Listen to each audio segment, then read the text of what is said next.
The Fundamentals of Education, a Socratic Perspective on the Cultivation of Humanity, by Max Maxwell and Melete. Part 1. The Art of Living. What is fundamental to education? Consider the following thought experiment. Take a group of people who hold PhDs in literature and mathematics, and drop them off into the middle of the Amazon rainforest. Put our intrepid PhDs there in the condition of being naked and without provisions. The virtually certain result is that they would die.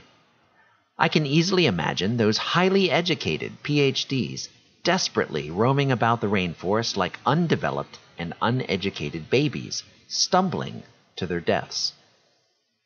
Compare our group of PhDs to the Piraha tribe, who live on the banks of a river in the Amazon rainforest. Except for the simplest distinctions, the Piraha have no words or concept of numbers. They have no words for specific colors. Their language, which can also be whistled or hummed, is a phonologically very simple language. The Piraha cannot regale us with their knowledge of science or the history of art. They cannot read. By the standards of developed nations, the Piraha are illiterate and mathematically disabled.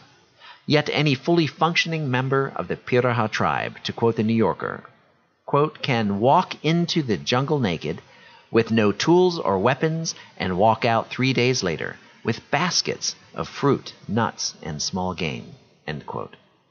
In the Amazon, compared to our rainforest-dwelling PhDs, the Piraha are a highly educated people in all of the ways that count. If asked, what is fundamental to education? Many people would be naturally inclined to talk about reading, writing, and arithmetic. As intuitively sensible as it may be to suggest these much-needed basic skills are a potential answer to this question, it would be incorrect. The 3 R's are just culture-specific tools. As useful as these tools are, they have nothing to do with the fundamentals of education. By definition, what is fundamental to education must be so for all education. Furthermore, because education is fundamental to a life well lived, what is fundamental to all education must also be fundamental to all willful living. There is a widespread preoccupation with the value of the written word and mathematics for education.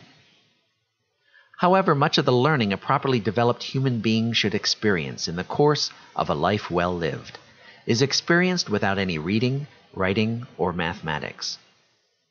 Regarding the fundamentals of education, what do our group of PhDs and the Piraha have in common? The key to assessing this question is in considering a basic truth about what it means to be conscious. At the most basic level, a conscious being is a being that pays attention. Attentiveness is fundamental to willful living. There is no example of a willful act that does not require the actor to pay attention. Even mastered skills that can be performed on automatic pilot are possible due to a prior history of attentiveness. The commonality with regard to the fundamentals of education is that it requires a high quality and persistence of attentiveness, both to earn a PhD and to survive in the rainforest. The quality and persistence of human attentiveness is the most important educational foundation for every student in every culture and time. The quality of attentiveness is the difference between a sapient being who's capable of rising above her own dreams, and merely being a biological machine that is just going through the motions. The absence of human attentiveness is the absence of human living. The persistence of a high quality of attentiveness through fair weather and foul is the road we must travel to lead an examined life worth living. Attentiveness alone is not enough. No matter how great the quality of attentiveness, it must be combined with the persistent will to benefit and improve oneself. Anyone can destroy themselves in highly attentive ways. Socrates' goal in using his method was not to teach specific facts.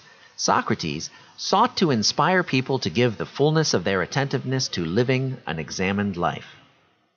The persistence of our enthusiasm to examine our ideas, beliefs, character, and living is absolutely fundamental to Socrates' vision of what it means to be educated. The goal Socrates sought to achieve through a lifetime of attentive examination of life and self was to build better character through the subordination of the will to knowledge. Seeking good living through good character was Socrates' vision of a life well lived. It is the function of education to facilitate the development of human character. This development leads people to the enthusiasm of heart, the quality of mind, and the virtue of character to persist in a never-ending quest to establish their willful living with knowledge and understanding. In this Socratic perspective, attentiveness and willfulness, powered by the desire to better oneself, are fundamental to the process of education and a life well lived. They are more fundamental than the incidental collection of learning and living tools that any particular culture offers to its students. Walking the road of self-discovery in our journey to live well requires that we make ourselves able to be highly attentive to other people and ideas in productive ways. This is most important when these others embody differences that challenge our currently accepted understanding. Although being engagingly attentive to others when they challenge our understanding is a necessary strength that every developed human being must possess, there is an even more fundamental principle here. Being willing to positively engage other people and ideas, especially when there are differences, is necessary because understanding and meaning itself exist in the context of differences. If all things are the same thing, then that is the same thing as nothing. Differences are the wellspring of human cognitive life. What do biologists call a pond with only one life form? The answer to that question is dead. A mind with just one idea, one way of seeing, one way of being, is just as dead. What is the meaning of life? A Socratic approach. What is the meaning of life? What is the point of it all? The meaning of life and the question of meaningfulness generally is one of the most driving issues in human history. We all have an inborn instinct to thirst greatly for the experience of meaning. The absence of the human experience of meaning is a disturbing and often destructive reality. The absence of meaning in our living is correlated with a loss of productive focus and performance breakdown, substance abuse and other addictive behaviors, hopelessness, and psychological problems ranging from depression to suicide.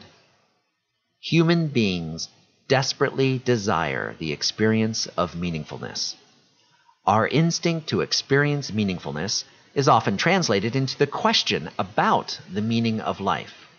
We ask about the point of it all, as if the answer to this question would satisfy our deep and unrelenting need to experience meaningfulness.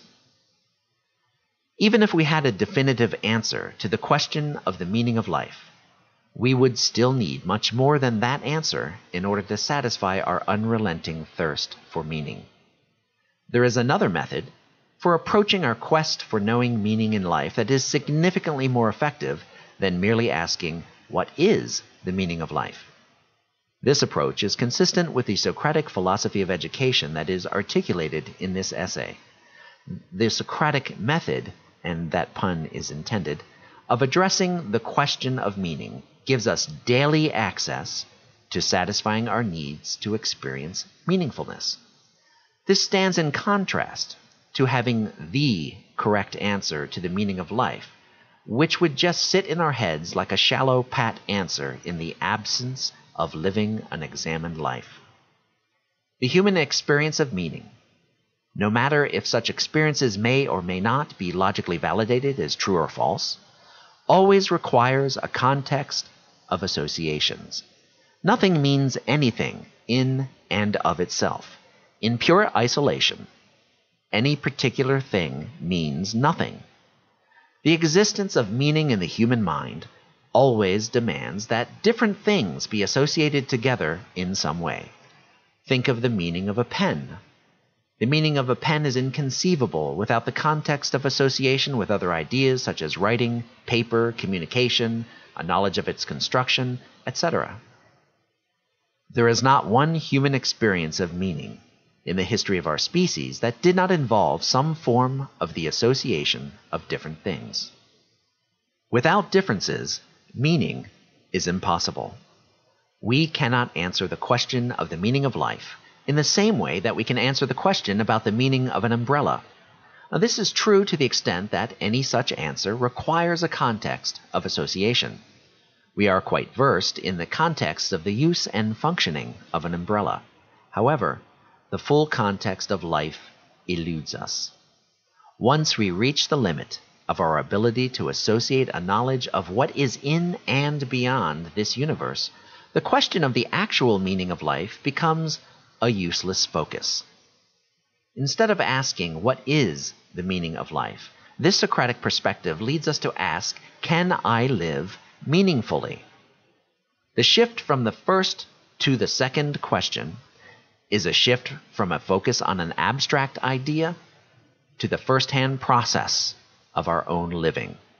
The first question, what is the meaning of life, demands a context of knowledge that is vastly beyond our scope and makes the question impossible to answer in an objective manner. However, the second question, can I live meaningfully, is more effective at satisfying our continuous, relentless need for meaning as it addresses our daily process. And the good news is that the second question only requires a basic knowledge of how our minds work in order to provide a useful answer.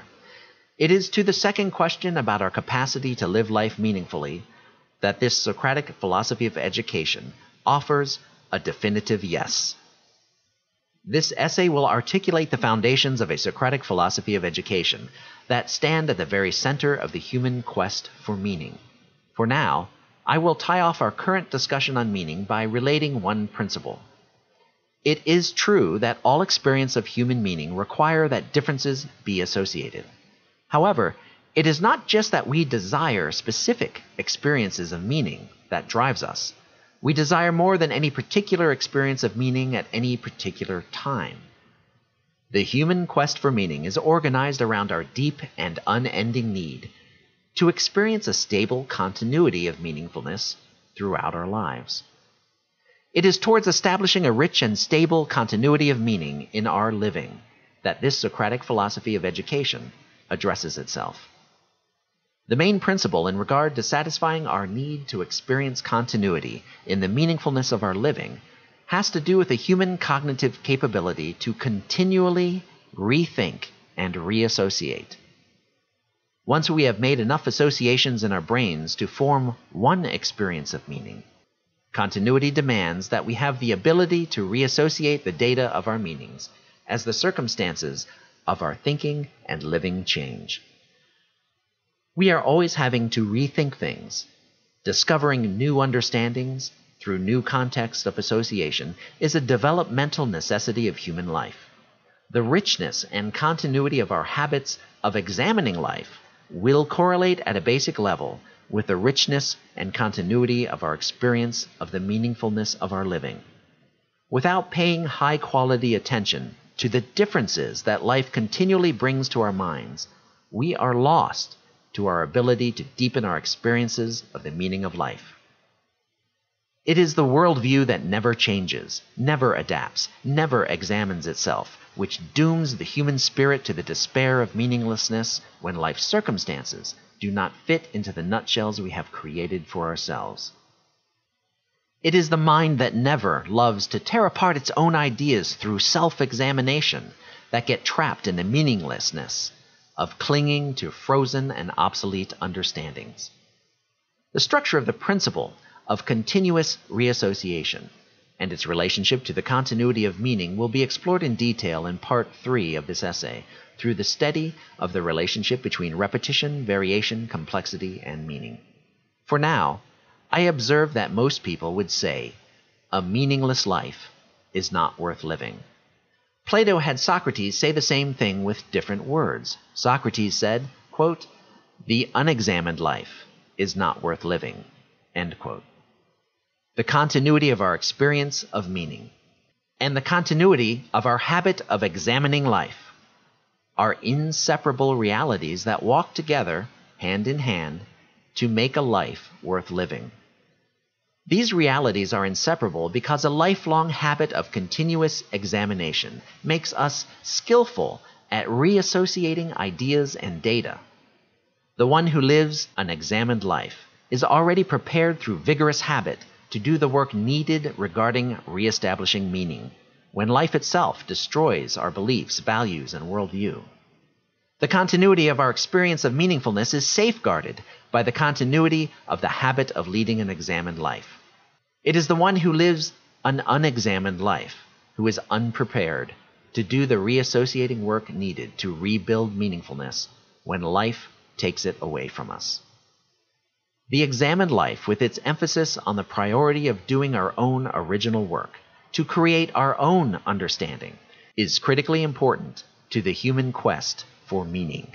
At this point, I must say that any philosophy of education that has any hope of being useful to elevating the human will to thrive must, at its core, seek to inspire people to lead an examined life.